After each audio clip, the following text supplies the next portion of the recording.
This week in America, There's been a violent a incident. 29-year-old man who had immigrated to this country 7 years ago takes a truck and mows down more than 20 people on a bike lane.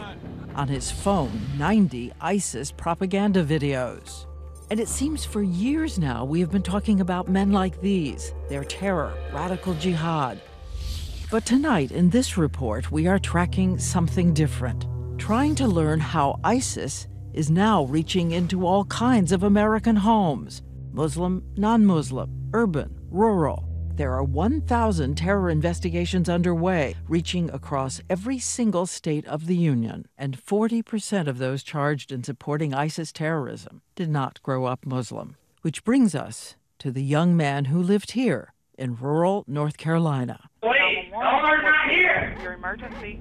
A desperate father calls 911 about his son burning religious statues in their house. I need somebody as quick as possible. We have units en route to you.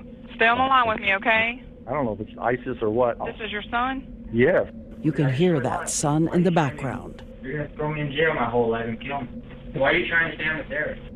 A terrorist? Justin Sullivan grew up as a boy in a Catholic home with trophies, friends, a bedroom filled with childhood toys. His dad, a retired Marine captain, Rich Sullivan. I imagined him joining the military.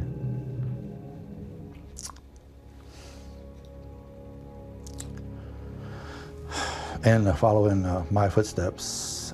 But his high school reported to the parents that Justin had violent fantasies in his writing and suspended him. They said he needed serious help. The parents sent him to a psychologist, but admit they downplayed what they were hearing. As Justin continued to isolate himself on his computer, obsessed with violent video games and images of ISIS. ISIS soldiers would wear their socks above their ankles. He started doing that himself. The parents had no idea that their 18-year-old son, alone with his computer, had reached out to ISIS recruiters. He sent a message. In less than 24 hours, a top captain of ISIS responded. ISIS recruiters seemed to know exactly what to say to weaponize someone like Justin. There is even a captured terrorism recruiting manual. In phrases from other ISIS cases, we can see step one. If the target is alienated like Justin, start with encouragement and praise. Like, welcome, brother, blessings upon you. We know Justin loves the video game Call of Duty. ISIS has an idea, Call of Jihad. The recruiters tell Justin there is something he can do to be a real action hero, a celebrity. One night in December 2014, in what seems to be a practice run, Justin Sullivan puts on a ski mask and murders a neighbor with his father's rifle, which he hides.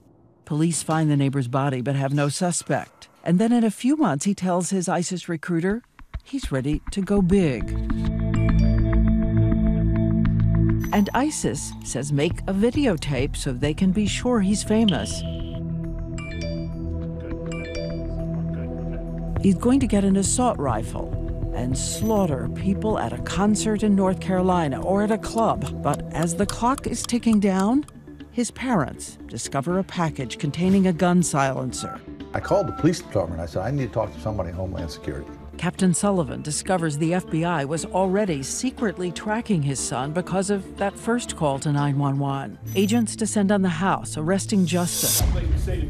He pleads guilty to terrorism and to the neighbor's murder. His defense attorney argues Justin is clearly mentally ill. He could very well be on the brink of schizophrenia. He is never talked about why he was trying to become a soldier of ISIS. Hello, this is a prepaid collect call from Justin Sullivan. an inmate at the Buncombe County Detention Center. He knows we've been asking the question. He says ISIS gave him a place to belong. I saw it's like a brotherhood. And his fantasies of heroism from the violent video games have become reality. This is like revenge, and you want it to be like acknowledged by the Islamic State. You want it to be looked at as like a hero. I want to be remembered, you know. At one point, he claims he wouldn't really have gone through with a mass attack, but we wondered, does that mean he's sorry for what he did? Why should I apologize? I got 2 life sentences, you know, and who's saying sorry to me? This is Mary McCord. She is the former head of the federal office that has prosecuted all 147 ISIS cases in the U.S. in the last 2.5 years, including the case of Justin Sullivan. I don't think Justin Sullivan cared anything about the religion. He thought that this was essentially a death cult. McCord says it might surprise you how many of the cases her office has prosecuted have little to do with twisted religious beliefs, more to do with young men, and 89% are male, just feeling powerless. For your teenagers, it's just a few clicks away, and most parents don't know. They have an entire chat room to give you information on how to protect your computer from surveillance in the FBI. Seamus Hughes of George Washington University leads a program and a group that tracks and analyzes extremists online. They just posted this They right just now? posted this about 5 minutes ago. And if you think smart, successful kids are somehow immune to the trapdoors online, come with us to the Federal Transfer Center in Oklahoma City. There is someone who can answer questions about the story of 2 honors students from small Mississippi towns. One of them a cheerleader, the other a soccer player. Through the door, Muhammad Dakhlalla, a young man who once had a bright future. Had you ever been arrested before? No, ma'am, not at all. Nothing. No, ma'am. I mean, unless you count, like, car tickets.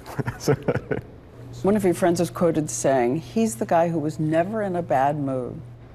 That is true, yeah. He is the son of a Muslim father and a Catholic mother who converted. He was a straight-A student in graduate school studying psychology when he met his first real girlfriend. A superstar who grew up going to church on Sundays. Her dad a police officer, her mother a school principal. Super smart, super intelligent, always very polite. Jaelyn Delshaun Young. She was so smart, top of her class, studying to be a doctor. Muhammad shyly admits she was his first real relationship. What was it about her? Well, looks one thing, and the next thing I always look at is intelligence, really. So what happened? Well, Jaelyn Young has admitted in court that she was the one who became so unmoored, so overwhelmed with her pre-med studies that anxiety and depression took hold. So she began to search for spiritual solace and looked at idealistic propaganda videos for ISIS.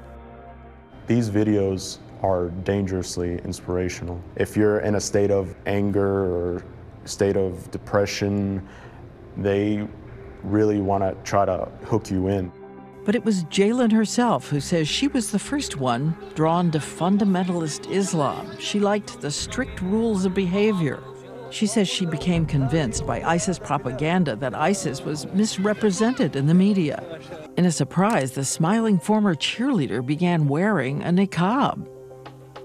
She tells her boyfriend she wants him to watch propaganda videos and come with her to live in Syria. He says, in truth, he just wanted to be with her. Are you saying you did this for love? Kind of like blind love. But you knew they are a savage organization. We took that to be like more of a biased view from the media. Did you really believe that? Look at your 4.0 average. I couldn't even think straight, to be honest with you. You were willing to kill Americans? No, it was more just like, you know, I want to help as much as I can.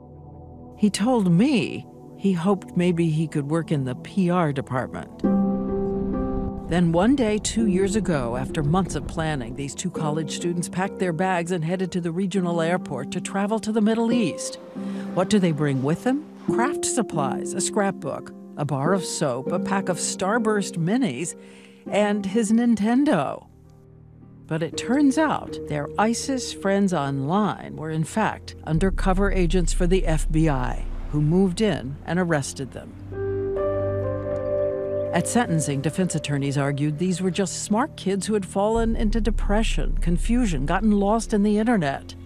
But the prosecutors argued not so fast, that these were kids who knew what ISIS does and that they were prepared to join up.